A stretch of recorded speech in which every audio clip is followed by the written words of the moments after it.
Hay personas que dicen, mi cabeza no para nunca. Y cuando intentan explicarlo, no saben muy bien si están hablando de curiosidad, de profundidad, de ansiedad o de algo que se ha convertido en una especie de rueda mental de la que cuesta salir. Pensar mucho no es necesariamente un problema. Sobrepensar tampoco significa tener mucha idea. Y rumiar no es lo mismo que analizar con profundidad. Soy Amelia Arenas Castro, psicóloga experta en altas capacidades, y hoy quiero ayudarte a diferenciar procesos que se parecen desde fuera, pero que no cumplen la misma función ni tienen el mismo coste. Esta distinción es importante porque muchas personas adultas con sospecha de altas capacidades dicen reconocerse en una mente muy activa, pero una mente activa no confirma por sí sola una alta capacidad. También puede aparecer en ansiedad, en TDAH, en momentos de estrés, en el perfeccionismo, en historias de hipervigilancia o simplemente en personas muy reflexivas.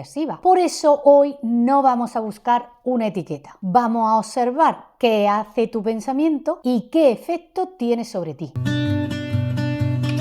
Hay pensamientos que amplían tu comprensión, te permiten relacionar información, detectar matices, formular una pregunta mejor o construir una respuesta más completa. Por ejemplo, imagina que en tu trabajo aparece un problema que nadie sabe resolver. Tú empiezas a unir datos que parecían separados, anticipas consecuencias, detectas contradicciones y encuentras alguna alternativa. Has pensado mucho, efectivamente, pero ese pensamiento tenía una dirección. También puede ocurrir cuando lees, estudias o mantienes una conversación que te interesa. Una idea te lleva a la otra y sientes que tu mente se activa. No terminas agotado, terminas estimulado. El pensamiento profundo no tiene por qué ser rápido. A veces necesita su tiempo, pero produce algo importante: comprensión, creación, criterio, una decisión o una nueva pregunta que merece la pena. Ahora pensemos en otra situación. Tienes que enviar un mensaje sencillo. Lo escribes,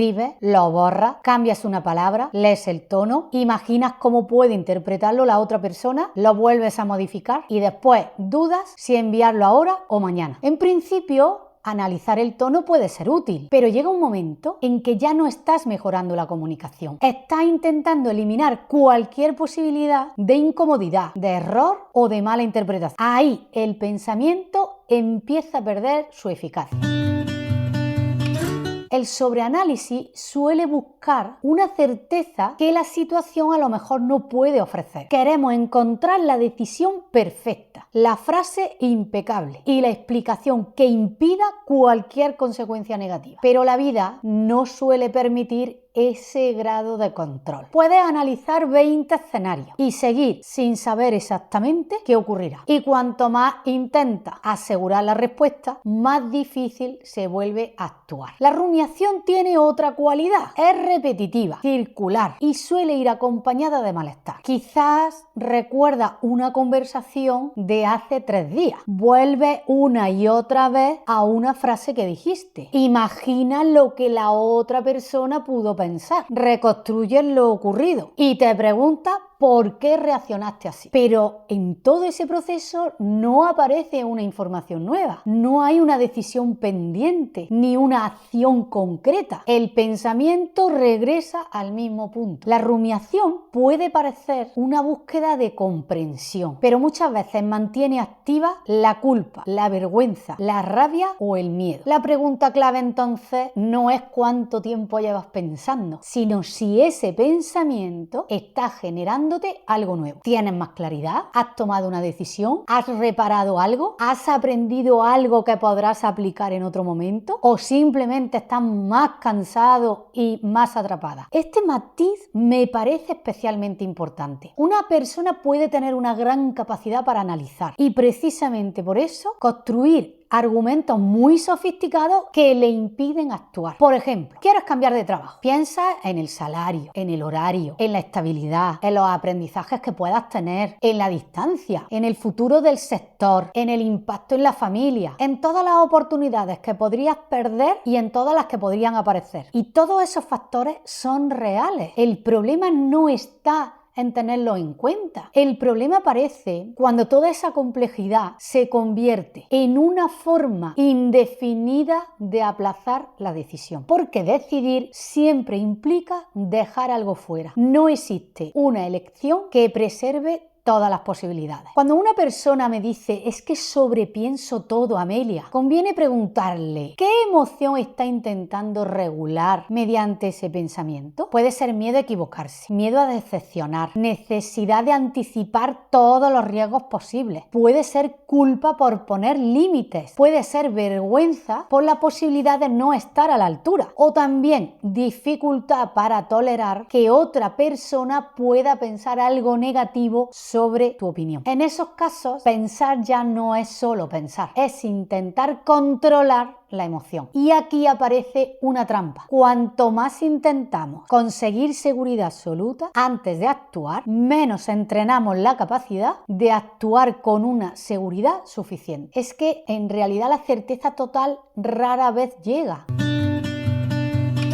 Entonces una persona con altas capacidades puede tener un pensamiento muy asociativo, detectar muchas variables y también necesitar profundidad. Pero eso no significa que toda la dificultad que se tenga para desconectar venga de la alta capacidad. En la ansiedad, el pensamiento suele orientarse hacia posibles amenazas, a consecuencias negativas o también a necesidad de control. En el TDAH puede haber una gran cantidad de asociaciones, pero también dificultad para priorizar, saltos entre ideas y un hiperfoco en determinados temas. En el perfeccionismo, el pensamiento se organiza alrededor de estándares muy altos y miedos a que el resultado no sea suficiente. En el agotamiento, incluso pensar decisiones sencillas puede resultar abrumador porque la persona ya no tiene suficientes recursos. Todas estas explicaciones no son excluyentes. Una persona puede tener altas capacidades y también ansiedad, altas capacidades y TDAH, o una historia de mucha autoexigencia que le ha ido aumentando con los años. Por eso necesitamos mirar bien el perfil completo y no quedarnos solamente con una característica aislada. Quiero proponerte 4 preguntas sencillas. La primera, ¿qué estoy intentando conseguir con este pensamiento? La segunda, ¿ha aparecido información nueva o estoy repitiendo una y otra vez las mismas posibilidades? La tercera, ¿existe ya una acción concreta que pueda llevar a cabo? Y la cuarta, ¿estoy buscando una respuesta suficientemente buena o una opción imposible? Imagina que has cometido un error en el trabajo. Pensar puede ayudarte a identificar qué ocurrió, cómo repararlo y qué cambiaría la próxima vez. Después de eso, seguir repitiendo mentalmente la escena quizá ya no tenga una función de aprendizaje. O imagínate que tienes que elegir entre 2 formaciones. Puedes comparar objetivos, costes, el tiempo, la utilidad, pero llegará un momento en que ninguna opción podrá ofrecerte la seguridad absoluta de ser la correcta para ti. La decisión no aparece siempre cuando lo has pensado todo. A veces aparece cuando reconoces que ya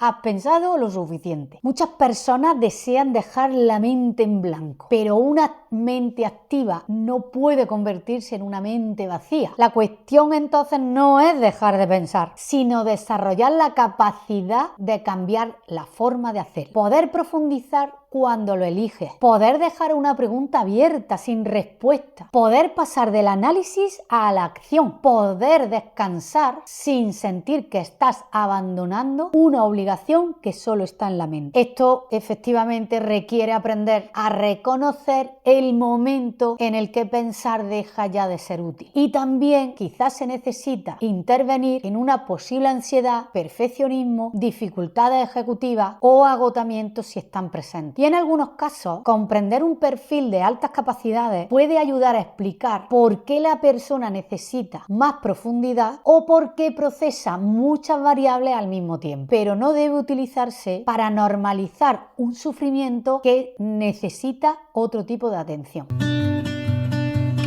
Piensa en una situación ahora, reciente, en la que tu mente no se podía parar. Descríbete ¿qué intentabas resolver? Después, pregúntate en qué momento el pensamiento produjo claridad y en qué momento empezó a repetirse. Identifica la emoción que hay debajo y termina con esta pregunta. ¿Cuál sería ahora una acción suficientemente buena? Puede ser, por ejemplo, enviar ese mensaje, pedir ayuda o pedir información, posponer conscientemente la decisión hasta una fecha que tú te pongas, hablar con alguien o aceptar que no puedes saber más por el momento. Y quiero cerrar con una idea. Pensar mucho no es necesariamente sobrepensar. Una mente profunda puede ser una enorme fortaleza, pero incluso esa gran capacidad de análisis puede dejar de estar a tu servicio cuando se convierte en una búsqueda imposible de una certeza. Y tampoco se trata de pensar menos por obligación. Se trata de saber cuándo tu pensamiento está construyendo comprensión y cuándo está manteniendo un malestar. Si te interesa esta mirada de las altas capacidades en adultos, puedes suscribirte al canal. En los próximos vídeos hablaremos de bloqueo, perfeccionismo, multipotencialidad, vida laboral y evaluaciones en las altas capacidades. Y te dejo con una pregunta. Cuando tu cabeza no para, ¿sientes que estás comprendiendo mejor o en realidad estás intentando sentirte completamente seguro? Te leo en comentarios.